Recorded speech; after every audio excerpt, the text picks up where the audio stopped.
Yo, yo, yo, what's going on, y'all? Finally, The Dark Knight Rises is here after like 3, 4 years of waiting. It's about time we got this shit, man. And first off, this is my review.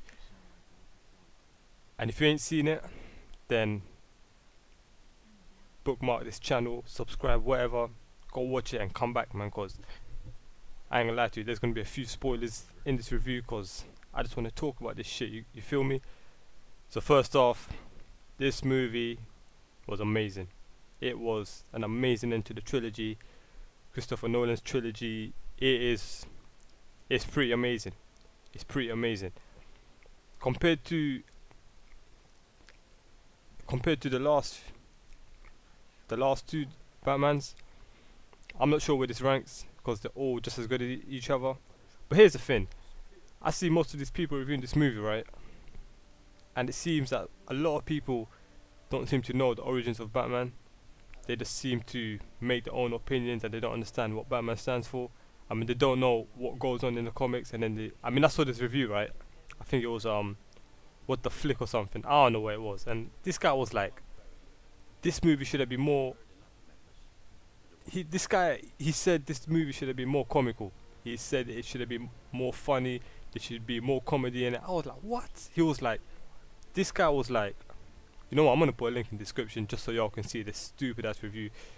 This guy said he knows that Nolan's trying to make the Dark Knight dark and scary and whatever, but he goes, at the end of the day, he dresses up like an idiot or something, and there should be more comedy in the movie. I was like, what the hell? I mean, I was like, damn, this guy doesn't know a clue what Batman stands for. I was like, these people need to stop reviewing movies full stop because they don't have a clue. But seriously, man, don't listen to any of these reviewers that don't know what Batman stands for, that don't know what goes on in the comics. Now, me personally, I ain't read the whole comics and stuff, but I do know most of the origins of Batman. I mean, like I said, I don't know everything, but I do know the main points of it, and I know where Christopher Nolan is coming from when he makes these, when he makes the movies. So yeah, man, when you see these reviews, just make sure that the guy simply knows what he's talking about, because some people, they don't have a clue. Trust me on that. But seriously, man, this movie was amazing. I mean, we all know Christian Bale as Batman, amazing.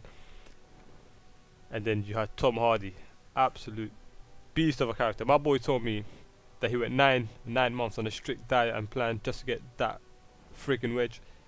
He was an absolute beast as Bane, absolute beast. I mean, Bane was amazing, amazing. And the thing about Bane is, he's one of the unique villains when it comes to comics, because mostly you see these, like in, for example, Spider-Man, which was a trash. You just get all these brawlers that just want to fight, but they don't have the brains. Whereas Bane has the brains, but at the same time he can really fight. You feel me? So Bane was amazing.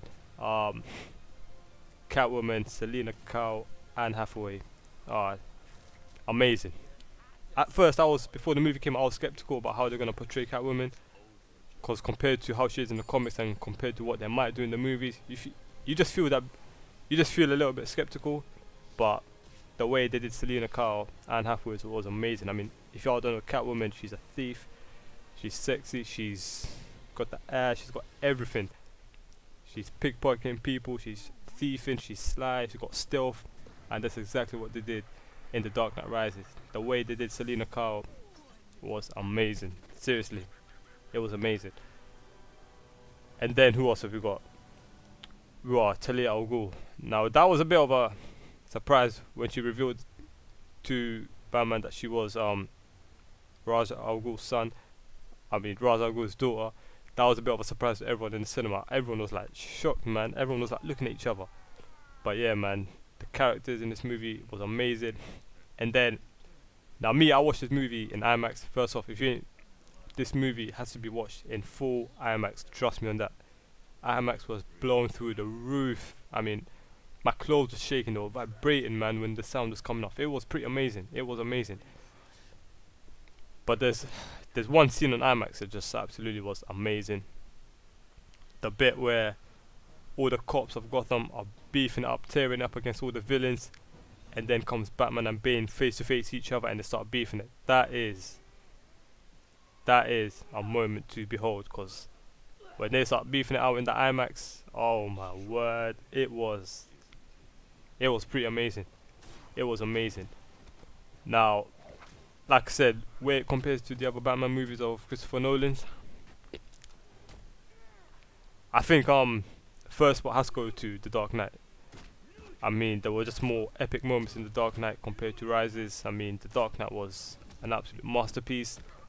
I think Rises compares more to Batman Begins, simply because I don't know, it seems to be on the same level as Batman Begins, but I mean The Dark Knight, let's all be honest, I mean after the movie I was like, damn, this movie's amazing, but then after today I'm just thinking to myself, nah, hold on a minute, Dark Knight is ridiculously amazing. I mean, don't get me wrong, Rises and Begins are amazing as well, but Dark Knight just sweeps everything. I mean, you can't compare it to what Heath Ledger did with the Joker. You just cannot compare it to what they did with the Joker. And like I said, it has the Dark Knight. The Dark Knight comes first, and then Rises and Begins comes second or third. To be honest, Rises and Begins are on the same level, so I can't really split them up. But is Rises better than The Dark Knight? No, it's not, but it's still an absolutely amazing end to the trilogy.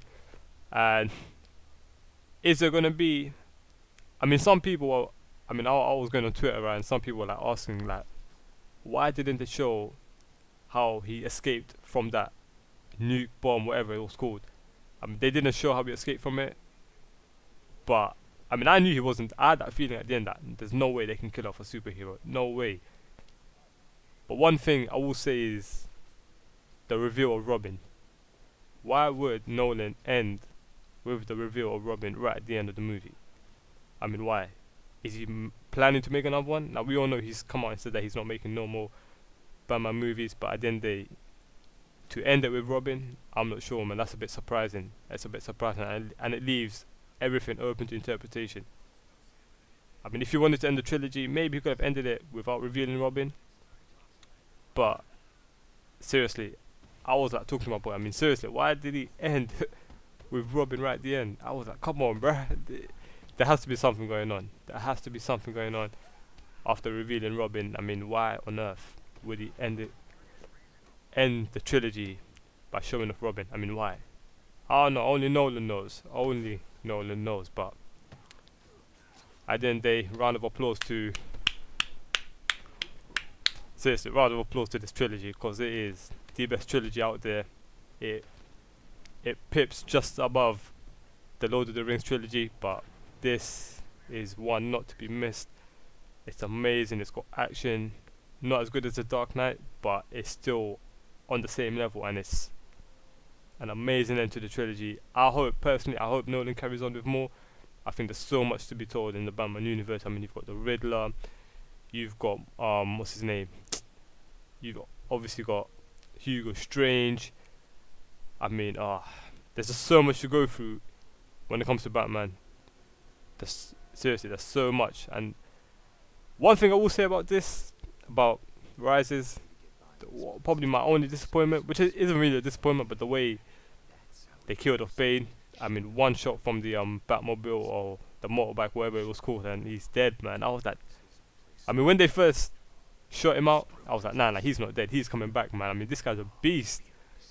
And then they stopped showing him for like the rest of the movie. I'm like, whoa, what's going on? Did this guy seriously die from that?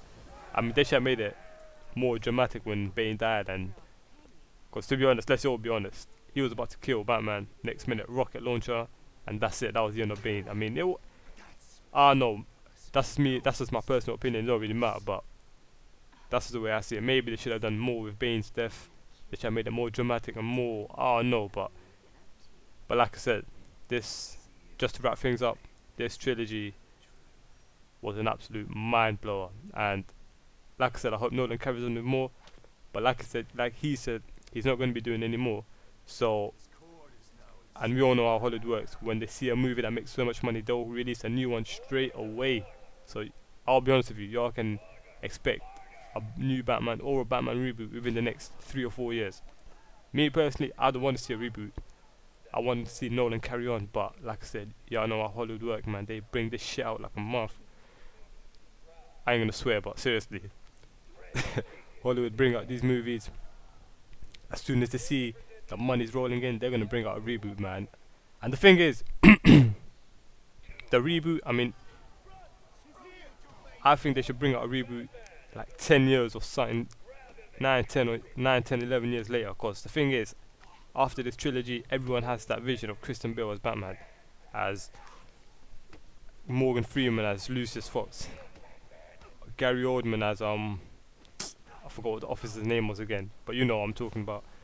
They got Michael Caine as Alfred. That everyone has got that image in their head already. Now, if they bring out a reboot within the next 2-3 years with these new characters, like they did with Amazing Spider-Man, it's going to be an epic fail, an epic fail. Whereas if they bring that in about 10, 11 years time, and everyone's mind is refreshed, then they can bring out a reboot. But to bring out within the next 2, 3, 4, 5 years, it's going to be an epic failure. And if Nolan's not directing it, if you don't have Christian Bale, if you don't have Michael Caine, if you don't have Gary Oldman, if you don't have this cast right here from this trilogy of Batmans, then it's going to be an epic fail, whatever they bring out in the future. But like I said, unless it comes out in about 10 or 11 years time, or maybe later. But if it's anything sooner than that, then it's going to be a failure, man. It's going to be a failure. But that's my opinion on this amazing trilogy, an amazing end, a fitting end to the Dark Knight story, to Bruce Wayne story. It was amazing. I'm going to be pre-ordering that shit special edition on Blu-ray. I'm going to go watch it again with my boy on IMAX. Seriously, I'm going to go watch it again. But this is one of the greatest, if not the greatest, trilogy of all time, and one of the greatest movies of all time. Amazing.